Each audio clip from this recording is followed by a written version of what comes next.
Divided by 3 + 1 divided by 4 + 1 ఆ లెక్కను చూసుకుని 44, 45 రావాలి వీళ్ళకి.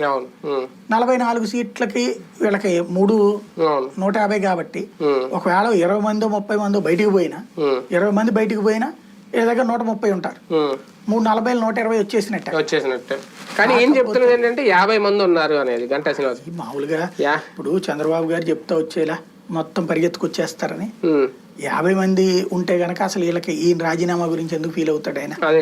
ప్రాక్టికల్ గా వీళ్ళు ఏంటంటే ఇవాళ రోజున ఈ లెక్క అంతా చూస్తే అంటే ఈయన చెప్పిందే నిజం అనుకుందాం. 50 మంది ఉన్నారు, ఎమ్మెల్యే డబ్బులు తీసుకోకుండా వేస్తాడు ఓటు. ఇటు 50 మందికి తెలుగుదేశంలో సీట్లు ఎవరా తీసేసి వాళ్ళని తెచ్చుకుంటారా? 50 మందిని అసలే జనసేన వచ్చి 25 దాకా కొట్టుకుపోతాను. ఒకవేళ బీజేపీ వచ్చిన కమ్యూనిస్టులు వచ్చినా ఇంకొక 5 10 పోతాయి.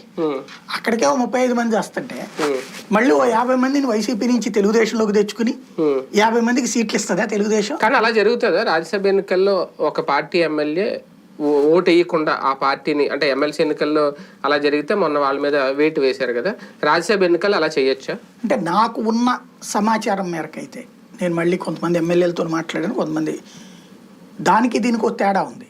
అక్కడ secret ballot system MLC elections, కానీ వాళ్ళు ఇచ్చిన కోడ్స్ ఆధారంగా ఆ బ్యాలెట్ కోడ్స్ ఆధారంగా వాళ్ళకి తెలిసిపోతుంది ఎవరు దేనికి వేశారు అనేది.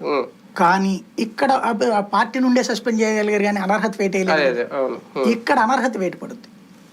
ఇక్కడ రాజ్యసభ దాంట్లో ఏంటంటే ఆ మధ్యన సుప్రీంకోర్టు దాకా వెళ్ళింది. గుజరాత్ లో అహ్మద్ పటేల్ పోటీ చేసినప్పుడు బీజేపీ వాళ్ళు క్రాస్ ఓటింగ్ చేశారు.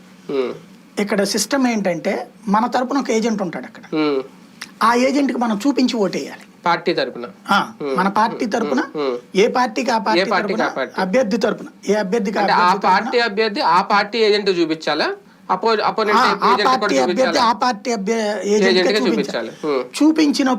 చూపించి వేయాలి. వేసినప్పుడు అందులో కనుక వేరే పార్టీకి వేస్తున్నారంటే వెంటనే ఈ ఏజెంట్ ఎన్నికల అధికారి ముందు కంప్లైంట్ చేయొచ్చు. ఆ ఓటు వ్యాలిడ్ కాదు, ఆగిపోతుంది.